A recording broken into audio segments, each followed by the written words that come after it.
చాలా చెరువులు మన నియోజకవర్గంలో 50కి పైచీలకు చెరువులు గండ్లు పట్టడం జరిగింది.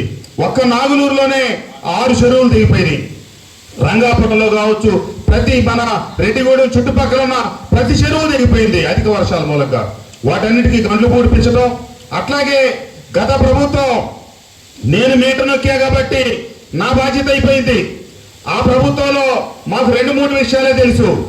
ముఖ్యమంత్రి గారు ఎప్పుడన్నా మాకు శాసనసభ్యులతో మీటింగ్ పెడితే నా బాధ్యత మీటర్ నొక్కటం, ఇక ఓట్లు అయ్యే పడిపోతాయి అనేది తప్పితే ఆ కుటుంబాల భవిష్యత్తు, చదువుకున్న బిడ్డల భవిష్యత్తు, ఈ రాష్ట్రంలో పరిశ్రమలు వస్తేనే మన బిడ్డలకి భవిష్యత్తు బాగుంటుంది.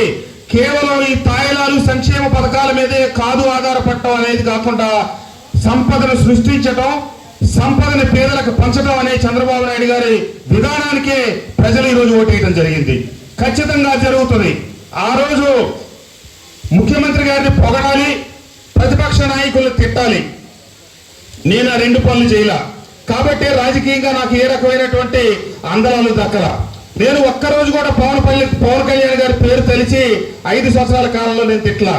కానీ కొంతమంది పవన్ కళ్యాణ్ గారిని తిట్టి చంద్రబాబు నాయుడు గారి ఇంటి మీదకి దాడికి వెళ్తే, తెలుగుదేశం పార్టీ ఆఫీసుల మీద దాడికి వెళ్తే ఆ ముఖ్యమంత్రి గారి దృష్టిలో పడి వాళ్ళకే మంత్రి పదవులు లేకపోతే వాళ్ళకే ఇంకొక రకమైన పదవులు కట్టిపెట్టే పరిస్థితుల నుంచి ఈ రోజు కష్టపడి పనిచేసే వాళ్ళకే పదవులు ఇచ్చే ప్రభుత్వం ఈ ప్రభుత్వం. నిన్న నాకు ఒక తృప్తి, లోకేష్ బాబు గారి దగ్గరికి మా స్పిన్నింగ్ మిల్స్ అసోసియేషన్ వాళ్ళు డొనేషన్ అది ఇస్తాం రాష్ట్ర ప్రభుత్వం వరద బాధితుల కంటే తీసుకెళ్లి ఒక 40 లక్షలు ఇప్పించారు. అట్లాగే ఒక కన్స్ట్రక్షన్ కంపెనీ వాళ్ళు ఒక 50 లక్షలు ఇస్తారంటే వాళ్ళు కూడా తీసుకెళ్లి ఇద్దరితో చెక్కులు ఇప్పించి ఇది చేస్తే వాళ్ళిద్దరితో 2 మాట్లాడి, అన్న మీరు కూడా బుడమేరు దెబ్బకి బాగా తిరిగినట్టున్నారు, నల్లగైపోయారన్న, నాకు అప్పటికి ఇప్పుడు మార్పు కనపడుతున్నారని చెప్పారు. అంటే నాయకుడు గుర్తించాడనే ఒక సంతృప్తి. ఒక అమ్మ, ఒక అక్క, ఒక చెల్లి, ఒక తల్లి ఇంట్లో కష్టపడి వంట చేసి భర్త కోసం బిడ్డల కోసం ఎదురు చూసి భోజనం పెడితే భోంచేసిన కుటుంబ యజమాని భోజనం బాగుందంటే ఆ తల్లికి ఎంత ఆత్మ సంతృప్తి, ఎంత సంతోషం వేస్తుందో. నేను 20 రోజుల పాటు నియోజకవర్గ ప్రజలను కాపాడుకుంటా, కెమెరాల ముందు పోజుల కోసం కాదు, కేవలం ఎక్కువ కుటుంబాలకు న్యాయం జరగాలనే దానికోసమే పనిచేశా. కాబట్టి ఆ చేసే క్రమంలో మన నాయకుడు నన్ను గుర్తించి, అన్న మీరు తిరిగినందువల్ల ఇట్లా నల్లగైపోయారన్న, ఈ 20 రోజుల్లో చాలా మారిపోయారు మీరు అంటే నాకు ఆ కష్టం అంతా మర్చిపోవడం జరిగింది. కాబట్టి ఒకటి పెన్షన్ కూడా ఏది మంచం మీద నుంచి కదలకుండా ఆ కుటుంబానికి పాపం భారం అయ్యి జీవోత్సవంలాగా బతుకుతున్న కుటుంబాలకి 10,000, 15,000 ఇంకో 2 ప్యాకెట్లు కూడా ఉన్నాయి. ఆ రకంగా తప్పకుండా ఈ కూటమి ప్రభుత్వం పైన ఉన్నటువంటి నరేంద్ర మోడీ గారి ఆశీస్సులతో, పవన్ కళ్యాణ్ గారు, చంద్రబాబు నాయుడు గారి నాయకత్వంలో ప్రతి సంక్షేమ పథకం అమలు చేస్తామని, పేదల గ్రామం అయినటువంటి ఈ కొటికలపూడి గ్రామంలో నేను ప్రభుత్వాల నుంచి వచ్చే ప్రతి సంక్షేమ కార్యక్రమాన్ని ప్రతి అక్కకి, ప్రతి కుటుంబానికి, ప్రతి చెల్లికి ఈ 5 సంవత్సరాల కాలంలో ఇప్పిస్తాను ఉన్నాను. ఇప్పుడు వెళ్తే చేపిస్తాను, రాబోయే రోజుల్లో కూడా. ఎందుకంటే అత్యంత నిరుపేదల గ్రామం ఈ కొటికలపూడి గ్రామం కాబట్టి తప్పకుండా ఈ మండలంలో ఉన్నటువంటి అన్నిటితో పాటు అభివృద్ధి ఈ గ్రామస్తులు సాధించే వరకు నిరంతరం కృషి చేస్తామని తెలియజేస్తూ, మొన్నటి ఈ వరదల్లో మన పార్టీ ప్రెసిడెంట్ గారు, గ్రామ నాయకత్వాలు, మన ఎండిఓ గారు, మన ఎంఆర్ఓ గారు, సచివాలయ సిబ్బంది అందరూ మీ అందరి కష్టానికి వాళ్ళు దగ్గరుండి వారి చేతనైన అన్ని రకాలుగా సాయం చేసిన సిబ్బంది అందరికి కూడా ధన్యవాదాలు తెలియజేస్తూ, గ్రామ నాయకత్వం, ఎండిఓ గారు ఎవరైనా ఒకరిలో అక్క చెల్లెలు ఆ బిఆర్ అంబేద్కర్ మహాశయుడు మన రాజ్యాంగం ప్రకారం తర్వాత వచ్చిన రకరకాల కార్యాచరణ వల్ల ఈ చదువుకున్న బిడ్డలకు మరి ఉద్యోగాలు ఎక్కడి నుంచి? ఉద్యోగాలు లేకుండా ప్రభుత్వం ఇచ్చే 3,000 పెన్షన్ తోనే ఆ కుటుంబం జీవనం సాగిస్తుందా? ఈ రాష్ట్రం అభివృద్ధి అనేది ఒక నిరంతర ప్రక్రియ.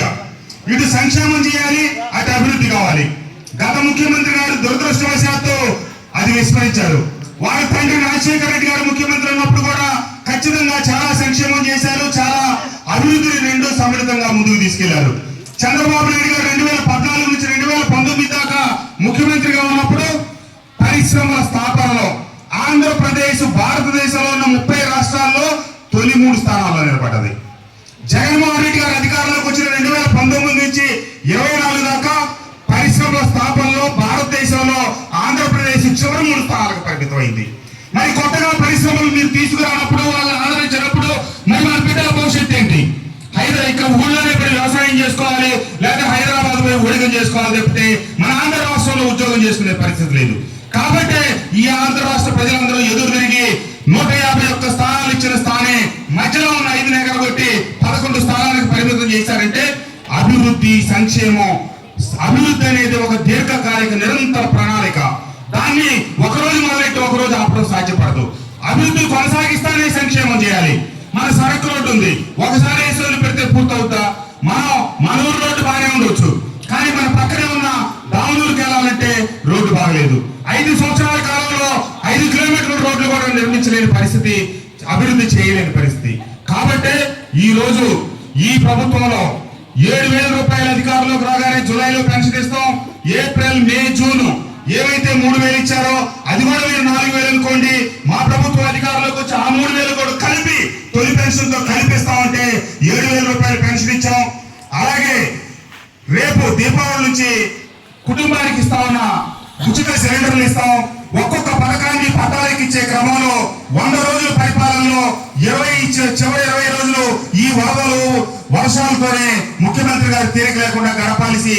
ఎందుకంటే రాష్ట్ర పరిస్థితి ఆదాయం పెంచకుండా కేవలం సంక్షేమ పథకాల మీద నడిపిన జగన్మోహన్ రెడ్డి గారి నిర్వాహకం వల్ల మన ఆంధ్రప్రదేశ్ 10 లక్షల కోట్లు నష్టపోయి అప్పుల ఊపిలోకి జారిపోయి ఏ పని చేయలేని పరిస్థితుల్లో అన్ని సరిదిద్దుకునే క్రమంలో మూలిగే నక్క మీద తాటికాయ పడ్డట్టు ఈ వరదలు రావడం మూలంగా బోలిన ఖర్చు. ఇప్పుడు ఇంటికి 25,000 రూపాయలు డబ్బు ఇవ్వడం. మీ గ్రామంలో పేద తాతయ్య గారు చనిపోతే 5 ఏళ్ల తర్వాత కూడా నేను శాసనసభ్యుడిగా కలెక్టర్ గారి దగ్గరికి మీ గ్రామ ప్రజాప్రతినిధులు కూడా తీసుకెళ్తే రూపాయి కూడా ఇప్పించలేని పరిస్థితి. కానీ ఈ రోజున చనిపోయిన వాళ్ళందరికీ పరిహారం ఇప్పించగలిగాను, అందరికీ భోజనం పెట్టించగలిగాను, నియోజకవర్గంలో ప్రతి కుటుంబానికి రేషన్ ఇప్పించగలిగాను. అట్లాగే వరద వల్ల నష్టపోతే ప్రతి అక్కకి, ప్రతి చెల్లికి, ప్రతి కుటుంబానికి చివరి వరకు ఎవరిని ఎంచకుండా అందరికీ ప్రభుత్వం నుంచి వీలున్నంత వరకు పరిహారం ఇప్పించడానికి ప్రయత్నం చేస్తున్నాం. అలాగే మన పంట పొలాలు నష్టపోయినాయి, వాటన్నిటికీ ఏ ఒక్క కుటుంబాన్ని మినహాయించకుండా నష్టపరిహారం ఇస్తా ఉన్నాం. అలాగే గ్రామ సర్పంచ్ సోదరుడు నాగరాజు గారు చెప్పారు, అంతకు ముందే వచ్చి శివయ్య గారు, రామారావు గారు, మన శ్రీను గారు, అట్లాగే మన రెంటపల్లి వెంకటేశ్వర గారు వచ్చి నాకు మొన్నే చెప్పారు. పొలాల్లోకి మేటలు వేసి రైతాంగం కొంతవరకు నష్టపోయింది, దానికి కూడా ఏదో ఒకటి ప్రభుత్వం నుంచి మీరు చూడండి ఎమ్మెల్యే గారని చెప్పారు. నేను ముఖ్యమంత్రి గారి దృష్టిలో పెట్టాను, తప్పకుండా ఎన్ఆర్జీఎస్తోనో ఏదో ఒక రకంగా సమన్వయపరిచి రైతాంగం తిరిగి కోలుకునే విధంగా ఆ పొలాల్లో మేటలు కూడా తొలగించేదాని కోసం తప్పకుండా ఒక కార్యక్రమాన్ని తీసుకుంటామని చెప్పి సందర్భంగా తెలియజేస్తూ ఆనాడు పనిచేశాను, ఈనాడు పనిచేశాను. కానీ ఆనాడు ఏది చెప్పినా ఆ ముఖ్యమంత్రి గారు ఒకటే చెప్పేది, మనం ప్రతి కుటుంబానికి నష్టపరిహారం ఇస్తామంటే మన కూడా విజయవాడతో సమానంగా 179 సచివాలయాల్లో చేర్చి ఈ రోజు గ్రామాల్లో ఎమ్యూనరేషన్ ప్రారంభమైనప్పుడు నేను కూడా వచ్చి కొన్ని నెలల దగ్గరికి వెళ్ళి నేనే యాప్లో అప్లోడ్ చేశా కూడా. ఆ రకంగా మొదలెట్టిన కార్యక్రమం ఇప్పుడు 99% కుటుంబాలకి కవర్ చేయడం జరిగింది. ఎవరైనా ఒకళ్ళు అలా కుటుంబాలు మిగిలిపోయి ఉంటే సమయం మించిపోలే, ఈ రోజు ఉంది, రేపు ఉంది, వాటన్నిటిని కూడా గ్రామ నాయకత్వాలు అధికారుల దృష్టికి తీసుకెళ్లి ప్రతి బాధితుడికి చివర ఒక్క బాధితుడు కూడా మిగలటానికి లేదు. ఎన్నికలప్పుడే రాజకీయాలు తప్పితే మిగతా అప్పుడు కులాలతో పని లేదు, పార్టీలతో పని లేదు, మతాలతో పని లేదు. బాధితులకి నేరుగా ప్రభుత్వం నుంచి అందవలసిన సహాయాన్ని అందించడమే ప్రజాప్రతినిధులు, ప్రభుత్వాధికారులు లక్ష్యంగా పెట్టుకుని పనిచేయాలని చెప్పిన మేరకు చేస్తా ఉన్నామని తెలియజేస్తూ ఆ ప్రభుత్వానికి ఈ ప్రభుత్వానికి మీకు ఒక చిన్న తేడా చెప్పదలుచుకున్నాను. వెనక్కి వచ్చేటప్పుడు మునిగిపోయి మరణించారు. నేను ఆనాటి కలెక్టర్ గారి దగ్గరికి ఆ కుటుంబ సభ్యుల్ని, గ్రామ సర్పంచ్ని కూడా తీసుకెళ్లి ఒక 50 సార్లు విన్నవించా. 5 సంవత్సరాల ముఖ్యమంత్రి గారికి కూడా తెలియపరిచా. కానీ మీ గ్రామంలో చనిపోయిన పేద తాతయ్య గారికి ఒక్క రూపాయి కూడా నేను ప్రభుత్వం తరపున పరిహారం ఇప్పించలేకపోయాను. ఈ రోజున మన నియోజకవర్గంలో దాదాపుగా 10 రోజుల్లో 7-8 లక్షల పైసలకు భోజనం ప్యాకెట్లు తెచ్చి, టిఫిన్ ప్యాకెట్లు తెచ్చి అందరికి ఇచ్చాం, బిస్కెట్లు ఇచ్చాం. వైఎస్ఆర్ కాలేజీలో కరెంటు 10 రోజులు లేకపోతే క్యాండిల్స్ ఇచ్చాం. తర్వాత 70,000 కుటుంబాలకు రేషన్ ఇచ్చాం. 5,000 కుటుంబాలకి స్వచ్ఛంద సంస్థలు తీసుకొచ్చి మళ్ళా ఇప్పించాం. మైలవరం నియోజకవర్గ వ్యాప్తంగా, ఎన్టీఆర్ జిల్లా వ్యాప్తంగా దాదాపు 30 మంది చనిపోతే ఈ నియోజకవర్గంలో ఒక 10 మంది చనిపోయారు. వాళ్ళకి చనిపోయిన 2 రోజులు 3 రోజుల లోపల చనిపోయిన ప్రతి కుటుంబానికి ప్రభుత్వం తరపున 5 లక్షల రూపాయల పరిహారం నేనే ఇంటికెళ్లి చెక్కులు స్వయంగా ఆ కుటుంబాలకు ఇచ్చి రావడం జరిగింది. అంతేకాదు ఇక్కడ విధి నిర్వహణలో ఉన్నటువంటి ఒక విద్యుత్ లైన్ మ్యాన్ సబ్ స్టేషన్ దగ్గర కరెంటు ఆపే క్రమంలో అక్కడ అందరూ చూస్తూ ఉన్నారు 100 మంది. పాప వరద ఉధృతిలో కొట్టుకుపోయి 2 రోజుల తర్వాత అతని సేవ అక్కడ కిలేశ్వరం దగ్గర దొరికింది. వెంటనే నేను వెళ్ళి చూసి ఆ ఫోటోలు తీసి లోకేష్ బాబు గారికి నా వాట్సాప్ లో పంపించి, బాబు ఇట్లా మా దగ్గర ఒక విద్యుత్ ఉద్యోగి చనిపోయాడు, అతని కుటుంబానికి మనం అండగా నిలబడాలి, అలాగే ఈ వరద కష్టంలో పనిచేస్తున్న ప్రభుత్వాధికారులందరికీ నైతిక స్థైర్యం దెబ్బతినకుండా ఉండాలంటే మనం వాళ్ళకి తక్షణమే పరిహారం ఇవ్వాలంటే మృతుడు శవం దొరికిన తర్వాత 40 గంటల్లో 32.5 లక్షల రూపాయల పరిహారం చెక్కులు నా దగ్గరకు పంపిస్తే విద్యుత్ శాఖ మంత్రి గొడ్డిపాటి రవి గారు నేను ఇద్దరం కలిసి వెళ్ళి ఆ కుటుంబానికి 32.5 లక్షల ప్రభుత్వ పరిహారం ఇచ్చి, మృతుడి భార్యకి అమ్మాయి చదువుకోవాలంటే ఉద్యోగం ఇస్తా ఉత్తర్వులు, ఆ బిడ్డలు ఆ వాళ్ళకి చనిపోయిన అతనికి 2 పిల్లలుంటే వాళ్ళ ఉన్నత విద్యాభ్యాసం పూర్తయ్యేటప్పటి వరకు 50,000 చొప్పున ప్రతి సంవత్సరం ప్రభుత్వం ఇచ్చేటట్టుగా ఉత్తర్వులు ఇచ్చి ఆదుకున్న ప్రభుత్వం ఈ ప్రభుత్వం. కాబట్టి అపచారం చేస్తే ఈ రోజు అయిపోయిన తర్వాత గమనిస్తే తెలుస్తా ఉంది. ఆ వెంకటేశ్వర స్వామి ప్రజలందరితో ఇంతటి పెద్ద తీర్పు ఇప్పించి 124 సీట్లు గెలిపించి ఆ జగన్మోహన్ రెడ్డి గారిని మూల కూర్చోబెట్టినా కూడా వారికి అంత అసమగ్రమైనటువంటి సమాచారం ఏది పూర్తిగా తెలుసుకొని మాట్లాడటం ఆయనకి అసలు అర్థం కాని పరిస్థితి. ఎందుకంటే బుడమేరుకి వాగుకి నదికి తేడా తెలియని మహానుభావుడు జగన్మోహన్ రెడ్డి గారు. బుడమేరు నదికి వరదలు వచ్చినాయి, వెలగలేరు దగ్గర గేట్లు ఎత్తారు, విజయవాడ మునిగిందని ఒకటే చెబుతాడు ఆయన.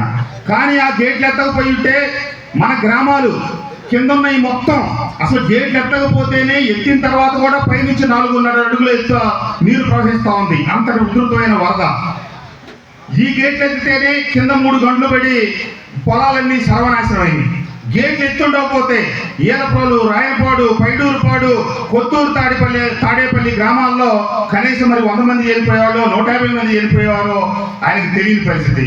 ఆయనకు అర్థం కాదు. మనం చెప్తే ఎన్నో ఆయనకు ఒక పత్రిక, ఒక ఛానల్ ఉంది కాబట్టి దాంట్లో ఇష్టారాజ్యమైనటువంటి ప్రేలాపంలో. సరే నేను అనుకుంటా ఉన్నా మరి ఆయన నది అనుకుంటున్నాడు కాబట్టి జగన్మోహన్ రెడ్డి గారికి మనం మైలవరం నియోజకవర్గం తరఫున ఆయన చెప్పిన బుడమేరు నదికి పుష్కరాలు పెట్టి వచ్చే సంవత్సరం ఆయన్ని సకుటుంబ సపరివార సమేతంగా పుష్కరాలకు ఆహ్వానించి, అయ్యా మహానుభావుడా ఈ నదిని చూడు, తరించు, నీ హయాంలో ₹1 అభివృద్ధికి నోచుకోక ఈ వరదల్లో విధ్వంసం జరిగిందని చెప్పి తెలియజెప్తామని చెప్పి నేను భావిస్తూ ఖచ్చితంగా ఒకటే చెప్తా ఉన్నాను. ఎన్నికలప్పుడు రాజకీయాలు, మిగిలినప్పుడు అభివృద్ధి, సంక్షేమం, ప్రభుత్వానికి ప్రజలకి వారధులం, ప్రజాప్రతినిధులు. మనం ఎవరం కూడా ఈ ఎమ్మెల్యే పదవి అనేది అహంకారానికో అలంకారానికో కాదు, సేవ కోసమే అని మనం అందరం కూడా మిత్రపక్షాలతో కలిసి పోటీ చేశాం కాబట్టి మనం అందరం ఒకటే పక్షం, అదే ప్రజాపక్షం. ఎంపీపీ గారు, జెడ్పీటీసీ గారు విజయబాబు గారిని కూడా వేదిక మీదకి ఆహ్వానిస్తున్నాం. అలాగే ఎంఆర్ఓ గారు, ఎండిఓ గారిని కూడా వేదిక మీదకి అలంకరిస్తున్నాం. అలాగే